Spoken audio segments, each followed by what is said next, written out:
बिस्मिल्लाहिर्रहमानिर्रहीम, अस्सलाम वालेकुम। वक्त स्पेशल के साथ मैं हूं उसामा तैयब। आज के प्रोग्राम में हम बात करेंगे सुप्रीम कोर्ट ने इलेक्शन ट्राइब्यूनल के फैसले के ऊपर उनकी रुकनीत जो है वो उस फैसले को मुअत्तल कर दिया ख्वाजा साद रफीक वाली सीट का NA 125 के हवाले से, और इसके ऊपर जो है वो ख्वाजा साद रफीक की असम्बली रुकनीत बहाल कर दी है।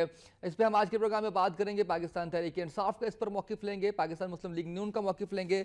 अपने पैनल उसका मैं आपको तारुफ करवा दूं, मोहसिन गुरैश साहब मौजूद हैं हमारे साथ, सीनियर एनालिस्ट हैं। उनसे हम जानेंगे इस हवाले से सारे मामले को किस तनाजुर में देख रहे हैं वो, आने वाले वक्त में मुल्की सियासत पर क्या असरात इसके मुरत्तब हो सकते हैं। गुरैश साहब बहुत शुक्रिया तशरीफ लाए आज के प्रोग्राम में। शॉर्टली हमें ज्वाइन करेंगे मियां मरगूब साहब पाकिस्तान मुस्लिम लीग नून से।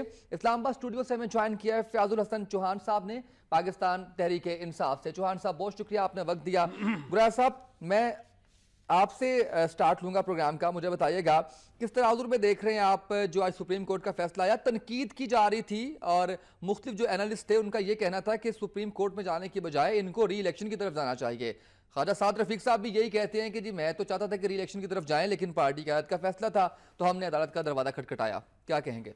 समा देखिए, सबसे पहली बात तो ये जो इलेक्शन ट्रिब्यूनल का फैसला था वो हम सब ने पढ़ा, आपने भी देखा।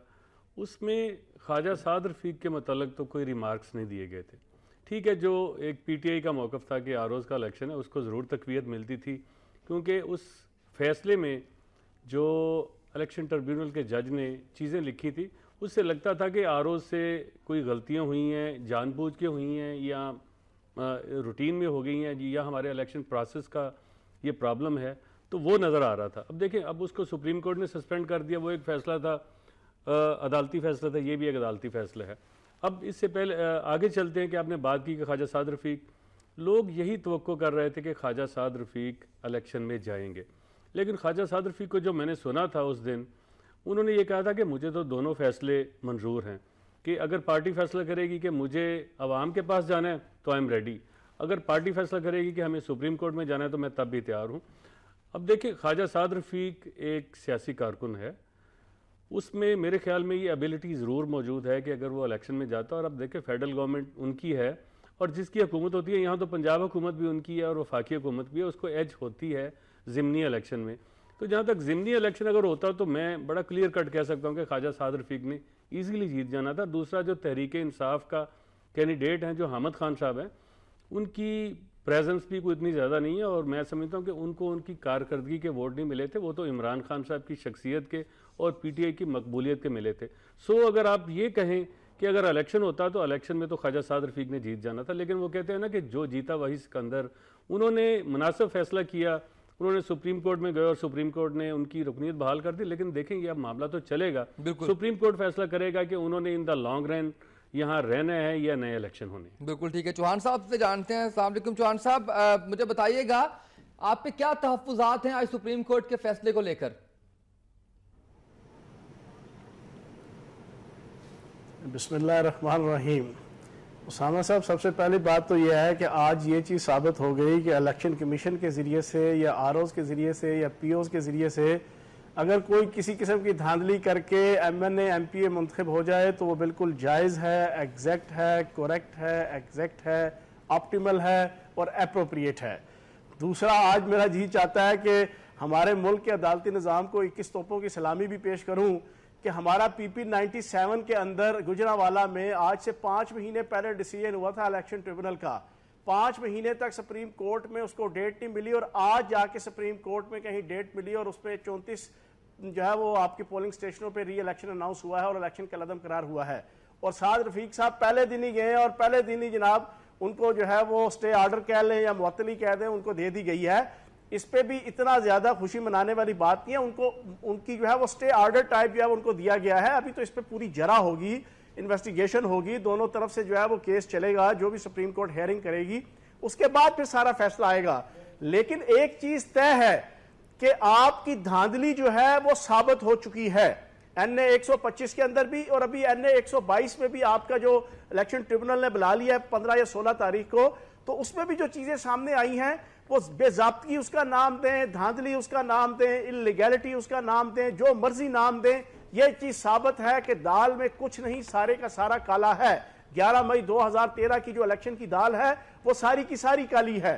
4 हल्के हमने कहे थे खोलने को, ये 4 हल्के खोलने को तैयार नहीं हुए थे, लेकिन हमने 2 साल लगाए। हामिद खान को 2 साल लगे अपना इब्तदाई अदालत से हक लेने के लिए, लेकिन दूसरी तरफ एक फरीक को पहले दिन ही जवाब उसका हक दे दिया गया। ये सारी चीजें पब्लिक देख रही है, पब्लिक देखती है, लेकिन मैं ये समझता हूं कि अल्लाह पाक के यहां देर है, हनेर नहीं है। चौहान साहब, सुप्रीम कोर्ट के बारे में आप बात कर रहे हैं, किसी पे तो एतबार करें। सुप्रीम कोर्ट हमारा आला अदालती इदारा है, उसके ऊपर आप जो है वो बात कर रहे हैं, तो आप नहीं समझते किस तरह से हम इदारों पर जब तनकीद करेंगे तो हमारा निजाम जो है वो उस तरह से नहीं चल पाएगा? ऐसा लफ्ज यूज नहीं किया मैंने सुप्रीम कोर्ट को नाम लेके डिस्कस नहीं किया। मैंने अदालती निजाम का आपके सामने एग्जांपल्स देके वाजे किया है कि एग्जांपल ये है कि 2 साल हमें 2 साल लगे इलेक्शन ट्रिब्यूनल के जरिए से फैसला लेने में। हालांकि आइन के मुताबिक 120 दिन के अंदर इलेक्शन ट्रिब्यूनल पाबंद है, अगर वो नहीं करेंगे तो वो सजा के मुस्तहिक हैं, सजावार हैं वो। आइन और कानून ये कहता है, फैयाजुल हसन चौहान या इमरान खान या पीटीआई ये नहीं कहती। लेकिन बदकिस्मती के साथ हमारे अभी जो है वो 2 सालों के बाद जो है वो हमें जाके इब्तदाई तौर पे थोड़ा सा हक मिला था, लेकिन दूसरी तरफ का आपने सारा सिलसिला देख लिया। अब ये सारी पोजीशन आवाम के सामने है, आवाम इस पे फैसला कर सकती है। जी चौहान साहब की गुफ्तगू आपने सुनी और आप वक्तन फवक्तन मैं देखता रहा कि आप अग्री भी कर रहे हैं उनकी बातों से। एक बात मुझे बताइएगा, जब बात करते हैं बेज़ाब्तगी की, धांधली की, और ख़ासकर हम जब कहते हैं कि जी ये एक मुनज़्ज़म धांधली की गई है, तो यही तनकीद की जाती रही कि जुडिशल कमीशन में पाकिस्तान तहरीक-ए-इंसाफ उसके क़याम में जल्दबाजी का मुजाहरा कर लिया और कुछ कानूनी सुकम उसमें मौजूद हैं अभी भी, जिसके ऊपर शायद मुनज़्ज़म धांधली साबित करना मुश्किल होगा। उसामा, देखें, एक बात तो चौहान साहब की बिल्कुल दुरुस्त है। देखिए, बात तनकीद की नहीं है। हमारे यहाँ इस मुल्क में ये होता था कि एक बंदा सुप्रीम कोर्ट में चला जाता था और 5 साल गुजर जाते थे, सुप्रीम कोर्ट फैसला नहीं देता था। This is fact. ये तो देखे कोई ऐसी चीज़ नहीं है, तनकीद की बात नहीं है, अदालती निज़ाम की खामी उन्होंने बिल्कुल। अब देखें कि ख्वाजा साद रफ़ीक के मामले में मैं समझता हूँ कि सुप्रीम कोर्ट को चाहिए, हम मशवरा तो दे सकते हैं। देखें, एक हमारा जर्नलिस्ट का जो काम है कि उनको एक टाइम फ्रेम कर लेना चाहिए कि वो 120 दिन करें, 3 महीने करें, कुछ टाइम में फैसला कर दें। साद रफ़ीक साहब के हक़ में कर दें या हामिद खान साहब के हक़ में करें, कोई एक फ़ैसला होना चाहिए ताकि लोग दरमियान में ना अटके रहें। दूसरी बात है मुनज़्ज़म धांधली की बात है। देखिए, मुनज़्ज़म धांधली तो उसामा यही होती है ना कि एक हल्का आपने खोला, उसमें आपको बहुत सी बेज़ाब्तगियाँ नज़र आईं, आपने दूसरा हल्का खोला, आपको उसमें भी बेज़ाब्तगियाँ नज़र आईं। देखिए, इस सिस्टम में जिस तरह अदालती निज़ाम की बात मुशगाफियाँ हैं, वहाँ प्रॉब्लम्स हैं, वहाँ हमारे इलेक्टोरल सिस्टम में प्रॉब्लम तो हैं, और इलेक्टोरल सिस्टम में हमें ये प्रॉब्लम्स दूर करनी है। सो मैं समझता हूँ कि सुप्रीम कोर्ट के लिए बेहतर यही है कि एक तो जल्दी फैसला दे, और दूसरा जो इलेक्टोरल सिस्टम में प्रॉब्लम्स हैं उनको भी, जिस तरह ट्रिब्यूनल ने अपनी उनकी निशानदेही की है, उस पर वो अपनी राय ज़रूर दें, ताकि अगले जो हल्के हैं देखें। उसके बाद एक जुडिशल कमीशन है, उसने अपने काम करना है। कहा यह जा रहा था कि शायद 125 का फैसला पीटीआई के हक़ में है और वो असरअंदाज होगा आइंदा के लिए, लेकिन मैं समझता हूँ कि आज सुप्रीम कोर्ट ने जो फैसला दिया वो सुप्रीम कोर्ट का अपना एक व्यू है, और उसको लेकिन उसको जल्दी करनी चाहिए ताकि ये मामला जल्दी खत्म। आप समझते हैं कि ये अब डिले होगा? जैसे अभी चौहान साहब ने ये वाली बात कही कि बाकी जगहों पे उन्होंने एग्जांपल दी कि 97 में 5 महीने पहले फैसला आया और अभी तक जो है वो, मैं कहता हूँ तो ये तो जल्द होगा मेरा ख्याल है। बिल्कुल डिले होता है। मैं तो आपको कह रहा हूँ कि इस इलेक्शन, ये तो अभी इसको 2 साल हुए ना, इससे जो पिछला इलेक्शन था, कई मैं उम्मीदवारों के नाम जानता हूँ जिसको आप डिस्कस नहीं करना चाहिए कि उनके मुखालफिन रिट पे गए और बाद में ये एंड पे जाके 4-4 सालों बाद वो बंदा डी सीट हुआ, तो 4 साल तक तो वो बंदा गलत काम करता रहा ना। सो मैं समझता हूँ कि ऐसे फैसलों में जल्दी करनी चाहिए। बिल्कुल ठीक है। चौहान साहब, डिले हुआ अदालत की जानिब से, इसके अलावा जो है वो आप जो फैसला आया या आइंदे आने वाले वक्त में जो फैसला आएगा उस पर आप इत्मीनान का इजहार करेंगे, मुतमईन होंगे उससे? देखो, तो ये बात ये है उसामा, बात ये है, मैं आपके सामने NA 122 का जो कल आया फोरेंसिक रिपोर्ट आई, उस रिपोर्ट आपके सामने रख देता हूँ। 1,36,000 वोट जो है वो अनवेरीफाइड है, जिसको आप बोगस कह लें या अनवेरीफाइड कह लें। उसमें से 93,000 वोट हैं कि जो बैलेट पेपर और काउंटर फाइल्स आपस में मैच ही नहीं करती। उसमें से 6,500 वोट है जो जाली शनाख्ती कार्ड के ऊपर पोल हुए हैं। उसमें से डेट है जो बाहर के जो है वो शनाख्ती कार्डों, जो हल्के से बाहर के शनाख्ती कार्ड है, उस पर पोल हुए हैं। उसमें से 23,000 काउंटर फाइल्स हैं जिसके ऊपर जो है वो आपके प्रिजाइडिंग ऑफिसर और असिस्टेंट प्रिजाइडिंग अफसर की मोहरें और दस्तखत ही नहीं है। अब मुझे खुद बताओ, अगर आपने धांधली का नाम बेजाब्तगी रखना है ना, तो फिर आप झूठ का नाम मजाक रख दो, फिर आप डकैती का नाम कर्ज रख दो, फिर आप कत्ल का नाम अल्लाह मियां से मुलाकात का एहतमाम रख लो। ये एक दूसरे को क्यों बेवकूफ हम बनाने लगे हुए हैं? नून लीग के मेरे भाई कहते हैं NA 122 में कुछ नहीं हुआ, NA 125 में कुछ नहीं हुआ, बहुत अच्छा, बहुत शफाफ। मुझे वो एक बड़ा सादा सा लतीफा जो सारों ने सुना हुआ है, आपने भी सुना हुआ है, मुझे वो याद आ जाता है कि लड़की वालों ने रिश्ता करते हुए ना लड़के वालों से पूछा कि लड़के का किरदार क्या है, तो लड़की के अब्बू कहते हैं चौहान साहब मुझे ब्रेक पे जाना है, मैं ये लतीफा बिल्कुल आपका जो है वो एयर करते हैं, ब्रेक पे जाना है। मियां मरगूब साहब पाकिस्तान मुस्लिम लीग नून से हमें ज्वाइन करेंगे ब्रेक के बाद, और चौहान साहब जो हमें लतीफा सुनाना चाह रहे थे वो भी उनसे सुनेंगे। एक छोटी सी ब्रेक, हमारे साथ रहिएगा।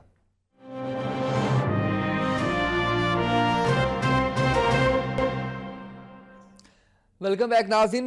मियां मरगूब साहब ने हमें ज्वाइन किया, MP हैं पाकिस्तान मुस्लिम लीग नून से। मियां साहब बहुत शुक्रिया, आप तशरीफ लाए प्रोग्राम में। इस्लामाबाद स्टूडियो चलेंगे, एक लतीफ़ा आपके आने से पहले सुना रहे थे फयाजुल हसन चौहान साहब, मुझे ब्रेक पे जाना पड़ा। चौहान साहब प्लीज कंटिन्यू कीजिएगा।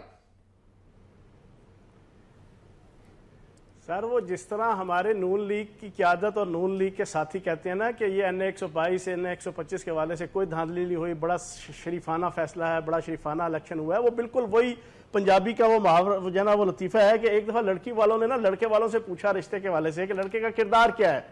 उन्होंने कहा जी लड़का बहुत शरीफ और बहुत ठीक है, बस कभी कभी जुआ खेलता है, बाकी बस ठीक है, शरीफ है, A1 है, लेकिन जब कभी जुआ हार जाए तो कभी कभी शराब पी लेता है, बाकी बहुत शरीफ आदमी है, किरदार का बहुत अच्छा है।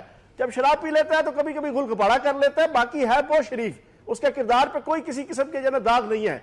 गुलगुपाड़ा करता है तो फिर कभी कभी किसी की जान माल इज्जत पे भी हाथ डाल देता है। बिल्कुल ऐसे ही सूरत हाल ये है कि NA 122 पे कोई धांधली नहीं हुई, बस 1,36,000 वोट जो है वो अनवेरिफाइड है, बाकी सब ठीक है, बाकी धांधली कोई नहीं हुई। सिर्फ 93,000 जो वोट है उनका क्वांटम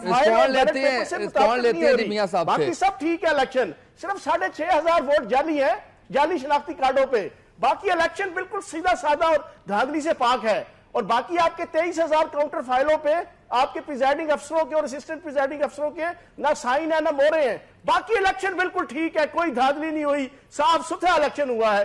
खुदा का वास्ता है, क्यों कौम को बेवकूफ बनाते हो? क्यों खुद भी बेवकूफ बनते हो? क्यों कौम को बेवकूफ बनाते हो? अगर बेजाब्तगी का मतलब इनलीगैलिटी नहीं है तो मुझे बताएं, मैंने पाकिस्तान नहीं, मैंने दुनिया की सारी डिक्शनरियां पिछले 1 साल के अंदर खंगाल मारी हैं, आपकी इंसाइक्लोपीडिया, आपकी विकीपीडिया, आपकी फेरोसज, आपकी ऑक्सफोर्ड की यूनिवर्सिटियां, मुझे कहीं पे भी बेजाब्तगी का मतलब पाक साफ एग्जैक्ट करेक्ट नहीं मिला। बेजाब्तगी इल्लीगैलिटी होती है। अगर बेजाब्तगी 1% पहले ये भी कह रहे थे कि पीओज और आरओ बेजाब्तगी करते हैं तो वो इलेक्शन धांधली शुदा नहीं है, वो बिल्कुल ठीक है, फेयर है, जायज है आज के दौर में। देखिए, मैं थोड़ा तखीर से आया हूँ, लेकिन चौहान साहब की काफ़ी बातें सुनी हैं, चूँकि उन्होंने एक लतीफ़े के अंदाज में बात कही है, तो मैं इससे पहले कि अपनी कोई संजीदा बात करूं, मैं एक बात इनसे ज़रूर पूछना चाहूँगा कि ये एक प्रोमिनेंट पॉलिटिकल पार्टी से ताल्लुक़ रखते हैं और एक पॉलिटिकल पार्टी की हैसियत से इन्होंने इलेक्शन लड़े हैं, लेकिन मुझे एक बात जो मेरी समझ में आ रही है अब तक, वो ये है कि ये इलेक्शन वाले दिन अपने पोलिंग एजेंटों को कोकीन पिला के, भांग पिला के, चर्स पिला के, तो लगता है कि इन्हें कहीं ये भिजवा देते हैं और उस दिन सोए रहते हैं, और जब ये ख्वाब गफलत से बेदार होते हैं तो उसके बाद इस तरह के रागल आपने शुरू कर देते हैं। बात पूछता हूं कि इन्होंने कोई ऐसी स्टेटमेंट, पहली बार हुआ है कि ये नादरा की जिसके ऊपर तस्वीर थी, वोटर लिस्ट मौजूद थी, पहली बार हुआ है कि प्रिजाइडिंग अफसरों ने अटेस्टेड रिजल्ट पोलिंग एजेंटों को जो है वो प्रोवाइड किए हैं पोलिंग स्टेशन के ऊपर। इन्होंने कोई ऐसी बात डिस्प्ले की हो जिसमें कहा हो कि जनाब मेरे पोलिंग एजेंट के पास तो ये रिजल्ट मिला था और आरओ ने जो है वो ये रिजल्ट कंपाइल किया, ये इनके अंदर डिफरेंस है और ये इन्होंने यहाँ पर जो है धांधली की है, ये इस तरह से इन्होंने अपने वोट्स को इंक्रीज करने की कोशिश किया। आज तक किसी एक हलके में इन्हें तौफीक नहीं हुई कि इस किस्म की कोई एक बात रिकॉर्ड के ऊपर लाएं, ये टेक्निकलिटीज में जाते हैं। मुझे ये बताएं कि क्या पाकिस्तान की तारीख में इस 2013 के इलेक्शन से कबल कभी कोई ऐसी पिटीशन हुई हो कि जिसमें नादरा से वेरिफिकेशन की बात हो?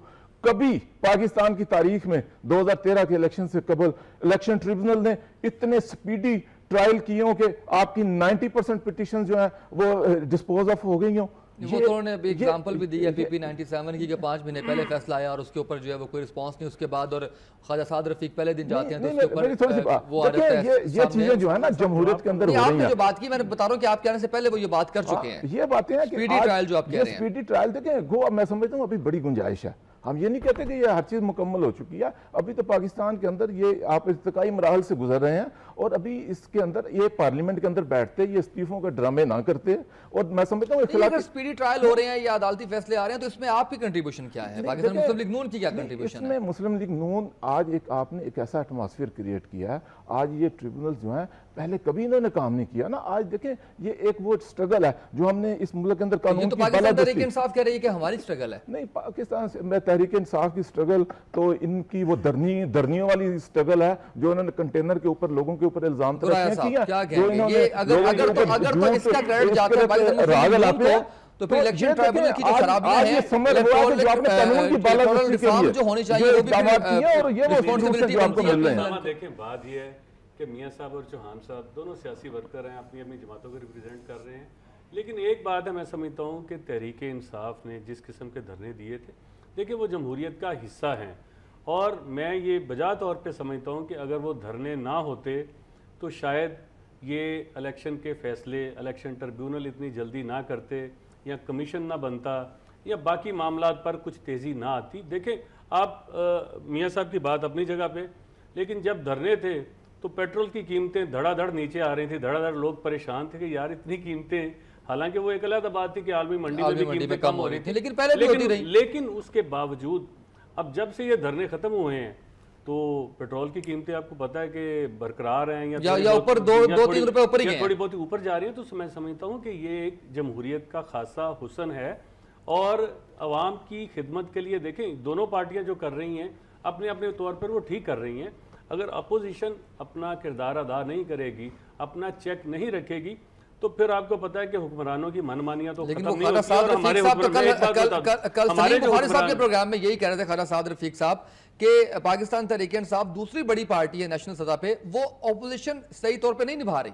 नहीं, वो देखें ये बात अपनी जगह पे कि उसको निभानी चाहिए, लेकिन देखना चाहिए कि हुक्मरान क्या कर रहे हैं। अब हुक्मरानों के मंसूबे में आपको क्या बताऊं, अब ये बहावलपुर में जिस किस्म का और इतना बड़ा उसको हमने जो है ना अखबारों में इश्तिहार हैं, टीवी पे इश्तिहार है, मैं आपको बताऊं कि 1000 मेगावाट की बात कर रहे हैं, 100 मेगावाट इन्होंने अब कहा है। अब भी जाके चेक कर लें 70 मेगावाट से ज़्यादा उसमें आउटपुट नहीं है। और ये भी in the long run technical फैसले हैं, जितनी गर्मी में वो सोलर प्लांट लगाया गया है उतनी गर्मी में उसकी जो कैपेसिटी ऑटोमेटिक कम हो जाती है। तो मैं आपको तो बताऊँ हुक्मरानों ने खिदमत कोई नहीं दी। आप इससे पहले देख लें कि आपने नंदीपुर प्रोजेक्ट की बात कर लें, इससे ज़्यादा उसको उछाला गया, ज़ीरो। उसके बाद आपने चिन्योट में सोने चांदी के ज़खायर पता नहीं क्या क्या निकाल लिए, ज़ीरो। और मैं आपको कहता हूँ कि ये भी ज़ीरो है, लेकिन उसके बावजूद देखें उनको मैंडेट मिला है, वो अपनी खिदमत कर रहे हैं। तहरीक इंसाफ को जो मैंडेट मिल रहा है, मैं पिछले दिनों पेशावर में गया था, तहरीक इंसाफ का काम वहाँ नज़र आ रहा है। मैं आपको बताऊँ वहाँ की पुलिस में आपको बेहतरी नज़र आ रही है, वहाँ मनसूबे अच्छे मिल रहे हैं, वहाँ अच्छी सड़कें बन रही हैं। जो बात ठीक है वो ठीक होनी चाहिए। मियाँ साहब की बात का रिस्पॉन्स लेते हैं। चौहान साहब ओवर टू यू, बताइएगा क्या कहेंगे। देखें मियाँ मरगूब साहब मेरा भाई हैं, शरीफ आदमी हैं, इन्होंने बातें की। मसला ये है कि NA 118, 122, 125 और 154 4 हलकों के अंदर जब तक धरने शुरू नहीं हुए थे उस वक्त तक इलेक्शन ट्रिब्यूनल के अंदर प्रॉपर हेयरिंग शुरू ही नहीं हुई। 1.25 साल तक डिलेइंग टैक्टिक्स करते रहे। कभी जज तब्दील कर दिया, कभी जज को बीमारी लग गई, कभी जज को पेचश लग गए, कभी जज उम्रे पे चला गया, कभी जज जो है वो हज पे चला गया। ये हमने धरने स्टार्ट किए तो तब कहीं जाके इन 4 हलकों में प्रॉपर तरीके से हेयरिंग शुरू हुई। अब मसला यह है, हमने तो सिर्फ 4 हलकों की बात की थी। मियां मरगूब साहब के साथ बड़ी माजरत के साथ, मेरा बड़ा प्यारा भाई है, मेरी मुलाकात तो इनसे नहीं है पर अच्छा लगता है मुझे कि मैं बड़ी माजरत के साथ इन्हें कहूंगा कि अगर 4 हलकों की बात मान लेते आपको क्यों अच्छे लगते हैं, आपकी मुलाकात नहीं है तो क्या होना था आज। मैं बता दूं ना, मेरी पहले बात कंप्लीट होने दे। 4 हलकों की बात की थी लेकिन वो 4 हलके इन्होंने नहीं माने। अब नून लीग वही 100 प्याज और 100 छितर खा के और 100 गंडे और 100 लितर खा के इस बात के ऊपर आई है और वही 4 हलके आहिस्ता आहिस्ता खुलना शुरू हुए हैं और चारों हलकों के अंदर वही आरोस मियां साहब क्या कह रहे हैं, आरोस की बदयांती, आरोस की टकेमारी, आरोस की नौसरबाजी बिल्कुल क्लियर हो रही है और जुडिशरी अपने मुंह से कह रही है कि आरोस जिम्मेदार है। और इमरान खान ने भी यही बात कही थी, जिसके ऊपर जो है वो हमें तनकीद का निशाना बनाया गया था। लेकिन आज इमरान खान का कुल्ला बुलंद है, इज्जत और एहतराम उसका बुलंद है कि उसकी बात सच्ची निकली और इफ्तिखार चौधरी झूठा निकला और वो सारे लोग झूठे निकले कि जो आरओएस के फैसलों के हवाले से। जी चौहान साहब थोड़ा सा आपसे रिक्वेस्ट है कि गैर पार्लिमानी गुफ्तगू से इज्तनाब कीजिए। मेरे मौजूद मेहमान यहाँ पर मौजूद हैं, आप 100 लिटर 100 गंडों की बात करें। मैंने कोई गैर पार्लिमानी नहीं की। ये गैर पार्लिमानी है ना, ये देखिए आप इस तरह से लिटर और गंडों की बात करेंगे तो वो मुनासिब नहीं है प्रोग्राम के अंदर। आपकी दरसी किताबों का मुहावरा है भाई जी। नहीं आप ऐसा करें साहब, ये आपकी दरसी किताबों का मुहावरा है उर्दू अदब का। जी मैं सब क्या कहेंगे इस हवाले से? चलो 100 जूते खा के 100 प्याज खा के बोल लीजिए। चौहान साहब करेक्शन करता हूं आपकी, ये पंजाबी है, उर्दू नहीं है। जी चौहान साहब बड़े जज्बाती अंदाज के अंदर अच्छा, मैंने गुराया साहब ने करेक्शन कर दिया। 100 जूते 100 प्याज कर ले। ये वतीरा पीटीआई का है कि इनका माटो यह है कि इतना झूठ बोलो, इतनी सूरत के साथ झूठ बोलो और इतने के इल्ज़ाम लगाओ कि लोगों को सच आने शुरू हो जाए। देखें, ये ट्रिब्यूनल कहते हैं कि जी इनके धरनों के नतीजे में हुए हैं। इनके धरने ये ट्रिब्यूनल को फॉल करने के लिए नहीं थे।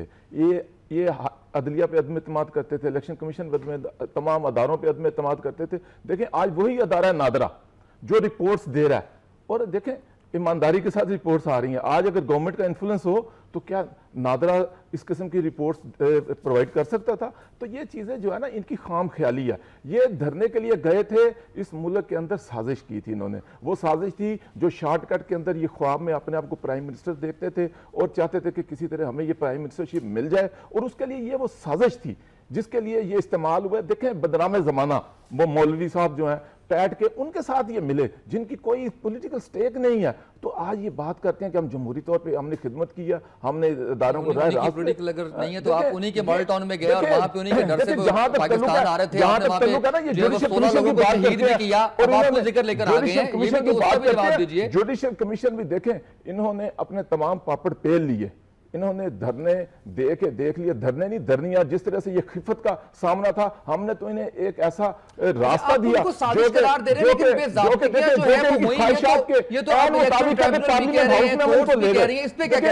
बात पे कोई खौफ नहीं है कि हमने जुडिशल कमीशन बनाया। आज देखें रिफॉर्म्स इस मुल्क में होती हैं, आग इर्रेगुलरिटीज हाईलाइट होती हैं, तो ये इक़्तिदार हमें कोई पहली दफा नहीं मिला। हमने इससे पहले भी कई दफा इक़्तिदार को छोड़ा है, असूलों के ऊपर कायम रहे हैं। अगर कहीं के कोई फ्लॉज हैं तो मेरा उस पर रिफॉर्म्स भी आनी चाहिए, उसके ऊपर जो प्रोब हो रहा है तो ये भी हो। लेकिन ये मुझे जो समझ आई है आज तक कि पीटीआई जब तक इनको इक़्तिदार ना मिले, वो एक लतीफ़ा किसी ने पूछा इनसे पीटीआई वालों से कि धांधली का मतलब क्या? उन्होंने कहा कि धांधली का मतलब यह है कि जब तक पीटीआई हार जाए तो धांधली है, जीत जाए तो ठीक है। यही काम केपीके के अंदर वहां पे अपनी सूबाई गवर्नमेंट छोड़ते नहीं, और इन्होंने मरकज की रिजाइन दे दी। इसका मतलब है उसी हल्के के अंदर उसी दिन सूबाई हल्के के इलेक्शन तो ठीक हुए हैं, लेकिन कौमी असेंबली के इलेक्शन गलत हुए हैं। तो ये वो दोहरा मेयार है। तो मुझे ये बात करना कि ये दोहरे मेयार के साथ मामला नहीं चल सकता। बिल्कुल आपको पूरा मौका देता हूं, मुझे चाहिए सवाल का जवाब दे दें। देखिए, बड़ी अच्छी बात की चौहान साहब ने, उन्होंने कहा जी बेज़ाब्तगी का मतलब मैंने तमाम डिक्शनरीज में जो है वो ढूंढ निकाला, मैंने देखा, लेकिन मुझे कोई इसका पॉजिटिव मतलब नजर नहीं आया। बेज़ाब्तगी को आप डिफाइन कर दें, फिर मैं गुराया साहब से भी बात करूंगा इस पे। चौहान साहब रिस्पॉन्स देना, मुझे ब्रेक पे जाना है, ब्रेक लेंगे। मैं इसका मतलब मैं थोड़ी सी बात जरूर करूंगा इस पे।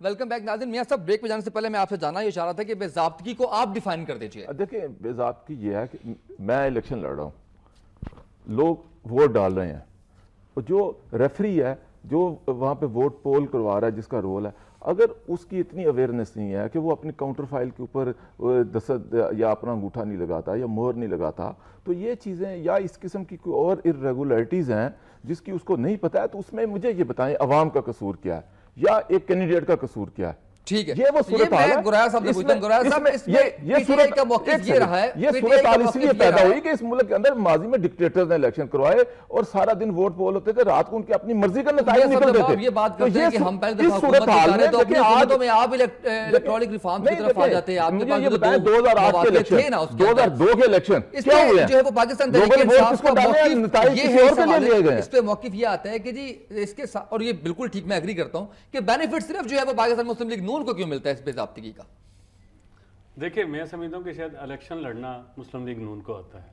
अब देखिए, इसमें अगर पीटीआई को इलेक्शन लड़ना नहीं आता, मियाँ साहब की सारी बातें देखिए, उनका मौक़िफ़ अपनी जगह पे ठीक है, लेकिन ये बातें ठीक है, मैं लाहौर का रहने वाला हूँ, मैं आपको बताऊँ कि हमने भी वोट डाला, वाकई उस दिन इसमें कोई शक नहीं कि पीटीआई का बहुत एक लाहौर में स्पेशली पीएमएलएन के लिए ये एक बड़ी नई चीज़ थी कि उसको इतना बड़ा थ्रेट मिला था और वो पीटीआई की सूरत में है। लेकिन उसमें शायद पीटीआई को अंदाज़ा नहीं था कि लोगों ने कितने ज़्यादा वोट उनको देने हैं। उनके यहाँ पे आपको ना तो लोग नज़र आ रहे थे, ना उनके कोई पोलिंग एजेंट उस किस्म के नज़र आ रहे थे, तो सो इसका एडवांटेज दूसरी पार्टी को तो मिलता है। अब लाहौर तो वैसे भी पीएमएलएन का गढ़ है, लेकिन मैं समझता हूँ कि अगर क्या ही बेहतर होता कि दूसरी तरफ इमरान खान साहब भी अनाउंस करते और मियां नवाज शरीफ साहब भी अनाउंस करते कि जी 125 में फिर करवा लें वोटिंग, तो देखा जाता कि कौन जो है ना दोनों तरफ से जोर लगता और कम से कम कोई अच्छे तरीके से, और उसको इलेक्शन कमीशन भी वाच करता, उसको अदालतें भी वाच करती कि जो खामियां पहले थी वो क्या दोबारा हो रही हैं। और खामियां तो नज़र आई हैं। देखें ना, आपने बेज़ाब्तियों की बात की, जहां एक शनाख्ती कार्ड पे 8-8 वोट डाले जाएं तो क्या हम उसको बेज़ाब्ती नहीं कहेंगे? क्या हम ठीक कहेंगे कि वो ठीक हुआ है? इसी तरह चौहान साहब ठीक कह रहे हैं ना कि धांधली और जो है वो बेज़ाब्तगी, आप उसको इलीगलिटी कह लें, आप बेज़ाब्ती कह लें, धांधली कह लें। देखिए बारीक सा फर्क तो है, लेकिन बात तो एक ही तरफ जाती है ना कि उसमें इलेक्शन में जो उसका शफाफियत है उस पर तो आँच आ गया ना, उस पर तो हरफ आ गया ना। सो मैं समझता हूँ कि अगर कोई ऐसा फैसला है तो बेहतर था कि अगर मियां नवाज शरीफ साहब यही फैसला करते जी कि देखें यहाँ घोड़ा तो घोड़े का मैदान पंजाबी जड़ा कहते हैं, और ख्वाजा साद रफीक ने जीत जाना था। इन्होंने मेरे ख्याल में एक सुप्रीम कोर्ट में जाके ये शायद मान लिया है कि हमारी मकबूलियत कम हो गई है। इनको ये मेरे ख्याल में ये पॉलिटिकल फैसला नहीं किया इन्होंने। हो सकता है इन्होंने कानूनी रास्ता अख्तियार किया हो, हम उस पर कोई तबसरा नहीं कर सकते। वो कहते हैं कि हम गलत रिवायत नहीं बरकरार नहीं डालना चाहते। गलत रवायत कौन सी बात थी? देखिए सियासत में तो ऐसी रवायत, नई रवायत डालनी चाहिए कि देखिए जी किसी पे एक इल्ज़ाम आया तो वो इलेक्शन में वो कहते जी कि हमने अब उन्हें ये करना चाहिए। वो कहते जी सुप्रीम कोर्ट ने हमारा फैसला उसको जो है ना हेल्ड एंड अबेंस कर दिया हमने, अब वो चले जाएं इलेक्शन में, कहें कि जी अब हम नई रवायत कायम करना चाहते हैं कि लाहौर में इलेक्शन। देखें आप यूके में इलेक्शन हुए तो क्या यार इलेक्शन थे कि कच्ची पेंसिल से स्कूल में एक तरफ स्कूल अपना बच्चे तालीम भी हासिल कर रहे हैं और दूसरी तरफ कच्ची पेंसिल से निशान लगा के लोग, उसमें तो कोई ये भी नहीं किया कि पक्की यहाँ तो स्याहियाँ पता नहीं कहाँ कहाँ लगाई जाती हैं। सो हमें चाहिए कि अपने सिस्टम को भी बेहतर करें, लेकिन ये पॉलिटिकल फैसला अगर पीएमएलएन करती तो उसको मेरे ख्याल में। चौहान साहब आपने सुनी गुफ्तगू गुराया साहब की भी, और मियाँ साहब भी ये कहते हैं कि अगर पीओज या आरओज उनकी गलतियां उनसे सरजद हो जाती हैं तो उसकी सजा कैंडिडेट या आवाम को क्यों मिले? देखें मियाँ साहब ने दो बातें की। एक तो इन्होंने नादरा की जो है वो मौजूदा अचीवमेंट्स का तमगा जो है वो अपने सीने पे सजाने की कोशिश की है। इनकी इतला के लिए अर्ज है कि नादरा इस वक्त जो कुछ कर रही है इस वजह से कर रही है कि वो चौधरी निसार अली खान के अंडर है। अगर वो चौधरी निसार अली खान के अंडर ना होती, किसी ख्वाजा साद रफीक साहब के या ख्वाजा आसिफ साहब के या समदी शरीफ साहब के अंडर होती तो आज ये वाली एक्टिविटीज भी नजर नहीं आनी थी। दूसरी चीज, मेरे भाई ने कहा कि इमरान खान और पीटीआई से पूछो ना कि हुकूमत का क्या मतलब है, तो उसका मतलब होता है कि हमारी हुकूमत। तो इनका तो हिसाब ये है कि इनकी क़यादत नवाज शरीफ साहब से और शहबाज शरीफ साहब से पूछो ना कि जमहूरियत का क्या मतलब है, तो उसका मतलब जवाब ये देते हैं कि मेरी हुकूमत, हमारी हुकूमत, हमारे खानदान की हुकूमत, हमारे टब्बर की हुकूमत, चाचे मामे ताए फुफड़ की हुकूमत, समधी और दामाद की हुकूमत। इनके कागजों में तो जमहूरियत का मतलब ये है। और वो पंजाबी में कहते हैं ना, तू की जाने पोलिए मचे नार के लिए दिया शाना। सर बात ये है, ये जमहूरियत के क्या जाने ये जमहूरियत को। यहां पर एक पूरा खानदान जो है वो एक पार्टी के ऊपर मुसल्लत है, उसी के मर्जी के फैसले हैं, उसी की मर्जी से जो है वो सारी प्रमोशन और डिमोशन हैं। तीसरी चीज, मेरे भाई ने एक एग्जाम्पल दी कि मैच के दरमियान अंपायर होता है, उससे कोई गलती हो जाती है तो उसमें अवाम का क्या कसूर। मियां मरगूब साहब, मैच के अंदर उसी अंपायर के ऊपर एक थर्ड अंपायर भी होता है। एलपीडब्ल्यू अगर वो गलत दे दे तो थर्ड अंपायर स्क्रीन के जरिए से देखने के बाद उसके फैसले को नल एंड वाइट भी कर देता है। ये भी एक जो है वो प्रैक्टिस आजकल पूरे दुनिया के अंदर जो है वो जो पढ़ी लिखी दुनिया है, रूल ऑफ लॉ की दुनिया है, उसके खेलों के अंदर ये होता है, उसके मजाक के अंदर ये होता है। सीरियसनेस की बात ही आप कुछ और ना करें। तो इस वजह से अगर इनलीगैलिटीज आरओज ने की तो 1%, 2% या 5%, जब 50% या 60% इलीगैलिटी और बेज़ाब्ती हो तो वो ब्लंडर और प्लंडर कराया जाता है। तो ऐसे इलेक्शन को नल एंड वाइट ही कर देना चाहिए। जी मियां साहब, एक तो रिश्तेदारों की बात की उन्होंने, जैसे आपने उन पे बात की तो वो कह रहे हैं कि तमाम रिश्तेदार हैं आपके नजदीक, मुझे यही जमहूरियत का मतलब है। बाकी बात भी सुनी आपने, क्या रिस्पॉन्ड करेंगे? मैं देखें पहली बात उनको कहूंगा कि जो नादरा की जो बात मैंने कही तो चौधरी निसार साहब को ये क्रेडिट देते हैं, तो चौधरी निसार साहब आज PMLN के वफाकी वजीर है, कोई इनकी पार्टी से ताल्लुक नहीं है उनका, तो इसलिए ये बात इस किस्म की करके तो इससे क्या निकालना चाहते हैं ये। तो देखें हकायक की बात ये है कि आज मैं ये एक बात कहता हूँ कि ये अपना एक PTI जहाँ से इनका MNA को जीता है, अपना इमरान खान साहब का हल्का खुलवा लें। जो ये बातें यहाँ पर निकल रही हैं, अगर इनके हल्के से भी यही बातें निकलें वो तो कहते फिर क्या हैं कि कहेंगे? हमने तो स्टांस लिया ना, हम नहीं, तो फिर आगे क्या आए, कहेंगे? आप भी जाएं। ये बात बहुत दफा बात हुई मियां साहब, ये वाली बात और यह है तो बात वैलिड है। गुरैर साहब वो कहते हैं कि आप जाएं, मैंने आप इलेक्शन कमीशन में जाएं, आप अदालत में मैंने जाएं। एग्जांपल ये दी कि देखें इनके मौकफ की दोहरे इनके म्यार की तजाद की बात कि KP के अंदर तो ये इस्तीफे नहीं देते, कहते हैं जब हम गवर्नमेंट के साथ चिमटे रहेंगे हम गवर्नमेंट नहीं छोड़ेंगे, लेकिन उन्हीं हलकों के ऊपर जो उनके MNA के हल्के हैं जनाब हम इस्तीफे दे देते हैं। ये ड्रामा तमाशा किया ना, धरना पॉलिटिक्स। हम तो वापस आ गए, बुलाया आपने, बुला के आपने मुझे बता रहे ये कानून की हमें बात करते हैं, मैं इनको अखलाकियात की बात कहता हूँ। ये दुनिया की कौन सी अखलाकियात है कि आप खड़े होके कह दें कि मैंने इस्तीफा दे दिया, और आज किस मुंह के साथ आप पार्लियामेंट का रोक करते हैं?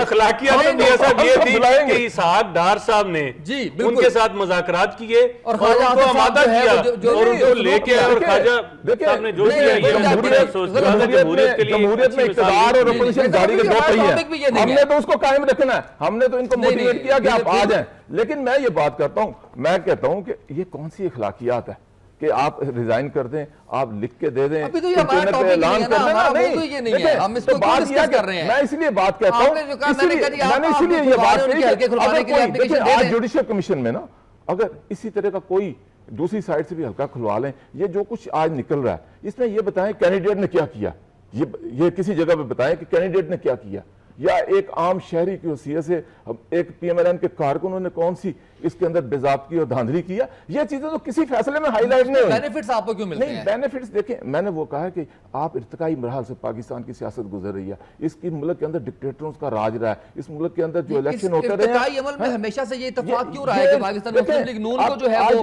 इसका बेनिफिट मिला है? या आप ऐसे करें ना, आप भी जो है वो इनिशिएटिव लें, आप भी कोई हल्के खुलवाएं इनके हल्कों में जाकर, ताकि ये बात साबित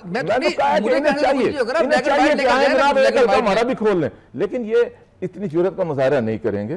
तो इसलिए आज क्या कहेंगे मियां साहब, मैं आपको बताऊं, आपकी बातें दुरुस्त हैं अपनी जगह पे, लेकिन जुडिशल कमीशन में जितनी ताखीर की गई, मैं समझता हूं कि वो जमहूरियत के लिए कोई अच्छा साइन नहीं है। देखें, इस मुल्क में जब ये इलेक्शन हुए तो तहरीक इंसाफ अकेली नहीं थी जिसने इलेक्शन पे उंगली उठाई, इसमें पाकिस्तान पीपल्स पार्टी भी थी, इसमें JUI भी थी, इसमें ANP भी थी, और टू सम एक्सटेंट अगर आपके लोग उस पे गए हैं, बहुत सारे लोग PMLN के लोग भी गए हैं, तो इट मीन्स के बड़े पैमाने पे कोई ना कोई बेज़ाब्ती जरूर हुई है। और अगर यही जुडिशल कमीशन अगर पहले बन जाता तो अब तक दूध का दूध पानी का पानी हो चुका था।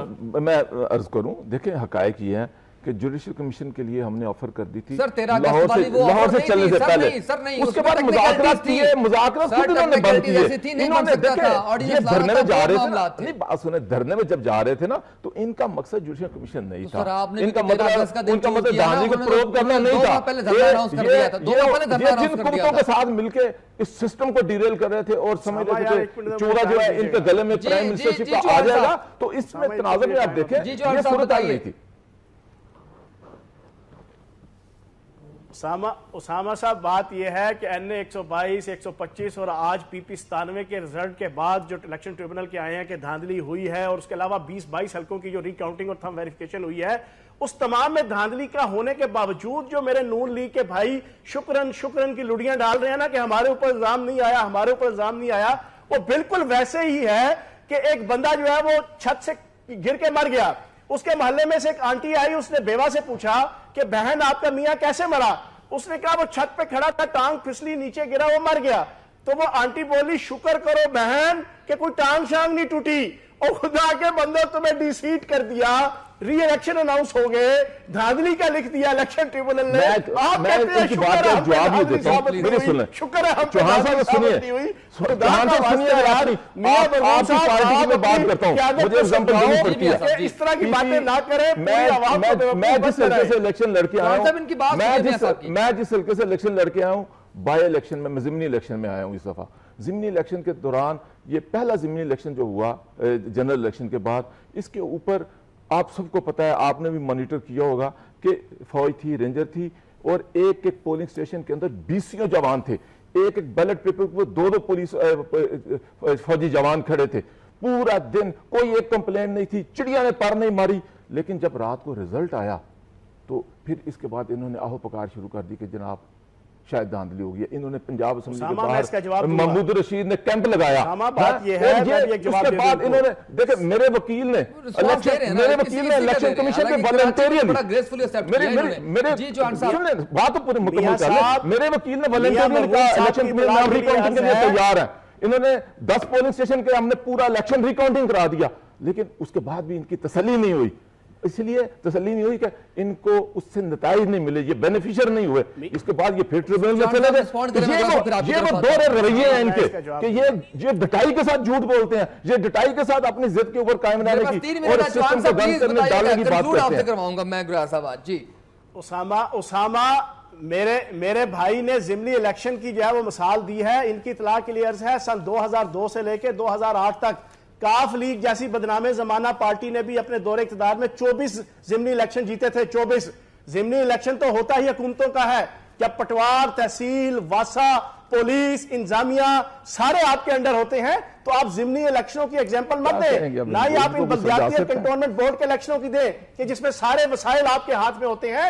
आप जनरल इलेक्शन आने दें अगला, या एक न्यूट्रल सेटअप लेकर आए और ये इलेक्शन कमीशन भी खत्म करें। ये चोरी चकारी के ऊपर मबनी जो आपने आईनी धांधली की हुई है ना, वो इस इलेक्शन कमीशन को भी आप जो फारिग करें, उसके बाद इलेक्शन कराएं। दूध का दूध, पानी का पानी हो जाएगा। मुझे क्लोजिंग की तरफ इलेक्शन कमीशन भी आपकी मर्जी से बना था, केयरटेकर गवर्नमेंट भी आपकी रिकमेंडेशन पे आई थी, और उसके बाद नतायज आपकी मर्जी का दो मेंबर आपने बनाए थे ना, ये पीपल्स पार्टी और नून लीग की मिली भुगत से बने थे। जी चौहान साहब, बहुत शुक्रिया, आपने वक्त दिया। आज गो आपके साथ पहला प्रोग्राम था, आपकी काफी मुतासिर कुन एग्जाम्पल्स रही, बहुत शुक्रिया कीमती वक्त का। गुरार साहब कंक्लूड आप कीजिएगा। देखिए उसामा, मैं एक बात बताऊं कि हकायक तो बेज़ाब्तियाँ तो नज़र आती हैं, इसमें तो कोई दूसरी राय नहीं है। लेकिन जहाँ तक मियाँ साहब की बात है या ख्वाजा साद रफ़ीक साहब का कहना था यहाँ के उनके वोटर्स का, लेकिन इसका ये मतलब नहीं है कि एक हमें गलत चीज़ नज़र आ रही है तो हम अपने वोटर की खातिर उसको बरकरार रखें। सो मैं समझता हूँ कि इस वक्त सबसे बेहतर ये बात है कि तमाम जमातें मिलकर जुडिशल कमीशन से कहें कि वो जल्दी कोई ना कोई फैसला दे। बस जी, बहुत शुक्रिया दोनों हजरात का आज के प्रोग्राम में तशरीफ लाया, आपने गुफ्तगू सुनी। आपके सामने हमने जो है वो पाकिस्तान तहरीक इंसाफ उसका मौक़िफ़ भी रखा, पाकिस्तान मुस्लिम लीग नून उसका मौक़िफ़ भी रखा। सुप्रीम कोर्ट का फैसला मजीद आएगा, कार्रवाई चलेगी तो इस पर जो है वो मजीद बात होगी। कंक्लूड गुराया साहब से मैंने करवा लिया, मजीद मैं इस पर बात नहीं करूँगा। आपके फीडबैक का हमें इंतजार रहेगा। फेसबुक पर उसामा तैयब के नाम से पेज मौजूद है, अपना फीडबैक दीजिएगा, और ट्विटर पर अकाउंट है उसामा तैयब के नाम से, उस पर भी अपना फीडबैक दे सकते हैं। आज के प्रोग्राम से इतना ही, इजाज़त दीजिए, अल्लाह हाफिज़।